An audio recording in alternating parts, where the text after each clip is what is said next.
Halo teman-teman, selamat datang kembali di Gia Academy YouTube channel. Semoga teman-teman selalu sehat dan terus semangat.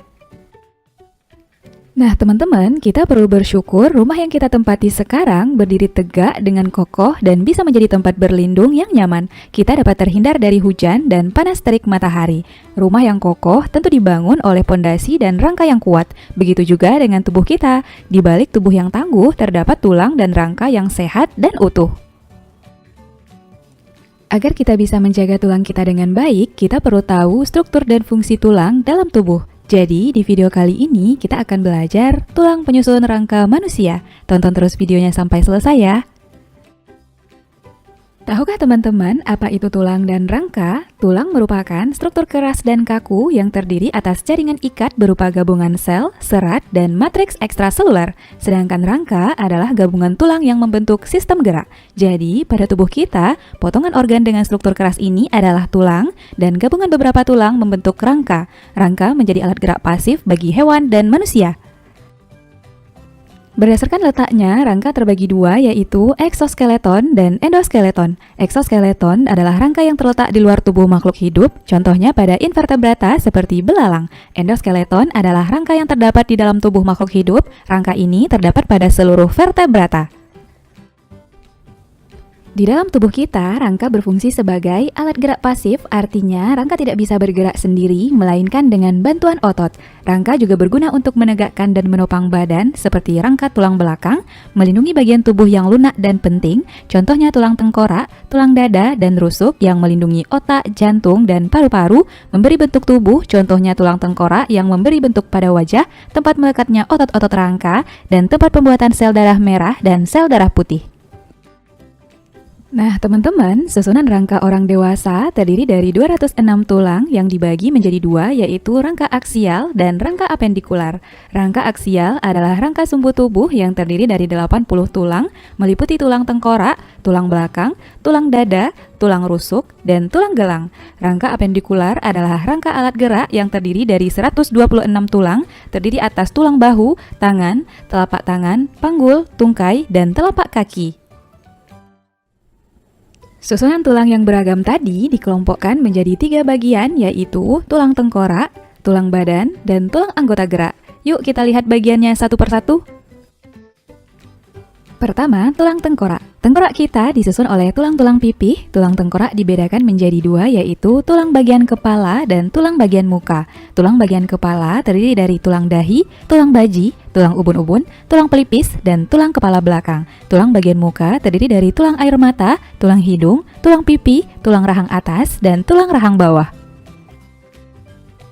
Berikutnya, tulang badan. Terdiri dari tulang belakang, tulang dada, dan tulang rusuk. Tulang belakang berfungsi menguatkan dan menyeimbangkan tubuh saat berdiri. Susunan tulang belakang memiliki bentuk melengkung dengan tulang-tulang penyusun sebagai berikut: 7 ruas tulang leher, 12 ruas tulang punggung, 5 ruas tulang pinggang, 5 ruas tulang kelangkang atau sakrum, 4 ruas tulang ekor.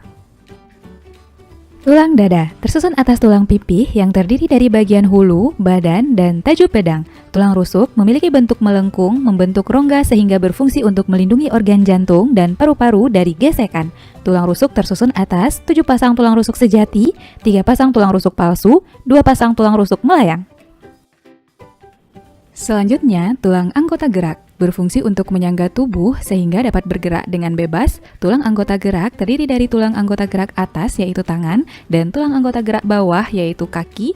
Tangan disusun oleh tulang selangka, belikat, tulang lengan atas, tulang hasta, tulang pengumpil, tulang pergelangan tangan, telapak tangan, dan tulang jari-jari tangan. Kaki disusun oleh tulang usus, tulang kemaluan, tulang duduk, tulang paha, tempurung lutut, tulang kering, betis, pergelangan kaki, telapak kaki, dan tulang jari-jari kaki.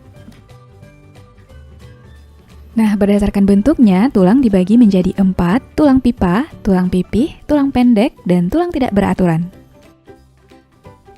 Tulang pipa berbentuk seperti pipa atau silindris dengan kedua ujung tulang membulat. Tulang pipa dibagi menjadi 3 bagian, yaitu epifisis, bagian ujung tulang yang tersusun atas tulang rawan, metafisis berada di antara epifisis dan diafisis, dan diafisis bagian tengah tulang yang memanjang dan di tengahnya terdapat rongga yang berisi sumsum kuning dan lemak.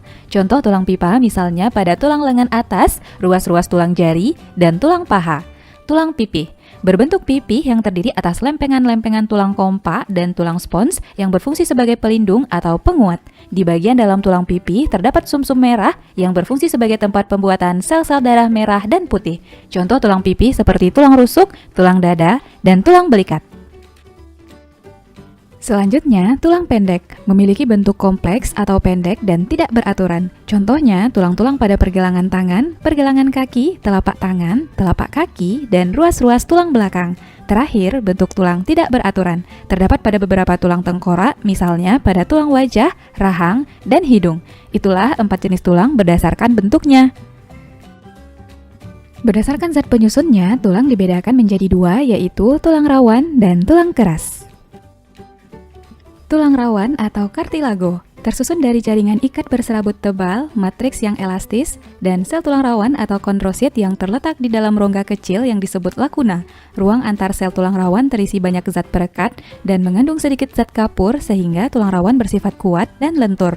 Berdasarkan kandungan matriksnya, tulang rawan dibedakan menjadi 3, yaitu tulang rawan elastis, mengandung serabut elastis dan serabut kolagen. Tulang rawan ini terdapat pada daun telinga, epiglotis, dan bronkiolus. Tulang rawan hialin, mengandung selaput kolagen yang halus berwarna kuning kebiruan, terdapat pada cakram epifisis, ujung tulang rusuk, dan permukaan tulang di daerah persendian. Tulang rawan fibrosa, mengandung serabut kolagen yang padat dan kasar.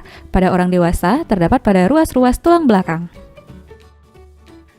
Tulang keras atau osteon disebut juga tulang sejati, disusun oleh jaringan ikat yang mengandung mineral dan dibentuk oleh sel-sel tulang atau osteosit yang terletak di dalam lakuna. Osteosit satu dengan lainnya saling berhubungan melalui kanalikuli yang berisi sitoplasma dan pembuluh darah. Kanalikuli berfungsi memenuhi kebutuhan nutrisi osteosit. Berdasarkan ada atau tidaknya rongga di dalamnya, tulang dibedakan atas tulang kompa atau tulang padat dan tulang spons atau tulang bunga karang. Pada tulang kompa terdapat sistem Havers. Sistem Havers ini mengandung pembuluh darah dan saraf sebagai penyuplai zat makanan untuk menghidupi tulang. Selain itu juga terdapat zat kapur, fosfat, dan serabut kolagen. Contoh tulang kompa terdapat pada bagian diafisis tulang pipa. Pada tulang spons tidak terdapat sistem Havers, mengandung sumsum tulang dan sel lemak. Contoh tulang bunga karang misalnya pada bagian epifisis tulang pipa.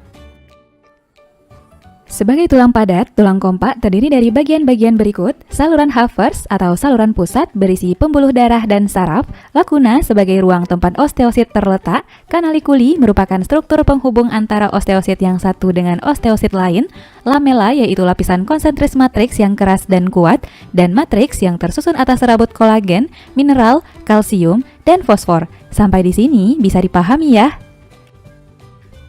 Nah, tahukah teman-teman, pada saat embrio, rangka manusia tersusun atas tulang rawan hialin yang sebagiannya akan berkembang menjadi tulang keras. Perkembangan tulang ini disebut dengan osifikasi. Jadi, osifikasi merupakan proses pembentukan tulang yang bermula saat embrio berada dalam kandungan. Dimulai dari terbentuknya tulang rawan hialin, kemudian terbentuk pusat osifikasi primer pada bagian tengah tulang yang banyak berisi osteoblas. Osteoblas membentuk osteosit. Pertumbuhan ini berlangsung saat embrio berumur 9 minggu. Selanjutnya, osteosit tersusun melingkar membentuk sistem Havers yang mengandung banyak pembuluh darah dan serabut saraf. Selanjutnya akan terbentuk tulang spons. Kondisi ini terjadi saat embrio berusia 3 bulan. Setelah bayi lahir, di sekitar osteosit dibentuk matriks tulang dari senyawa protein yang mengandung kalsium dan fosfor yang akan membuat tulang mulai mengeras. Pembentukan pusat osifikasi sekunder pun mulai muncul pada setiap epifisis. Pada bagian diafisis, pembuluh darah semakin berkembang dan rongga medula pun terbentuk. Selama terjadi osifikasi, bagian di antara epifisis dan diafisis akan membentuk cakra epifisis. Bagian cakra epifisis terus mengalami penulangan yang mengakibatkan tulang memanjang. Apabila matriks tulang berongga, maka akan membentuk tulang spons, sedangkan jika matriks tulang menjadi padat dan rapat, maka akan terbentuk tulang keras atau tulang kompa. Pertumbuhan tulang ini terjadi dari masa anak-anak hingga dewasa. Berarti setelah proses osifikasi di dalam tulang sejati kita dilengkapi oleh bagian-bagian berikut: osteoblas, sel-sel tulang muda; osteosit, sel-sel tulang keras; osteoklas, sel-sel pemecah tulang yang berasal dari sel induk sumsum tulang. Dan teman-teman, inilah catatan langkah-langkah proses osifikasi yang sudah kita bahas tadi. Bisa dipahami ya?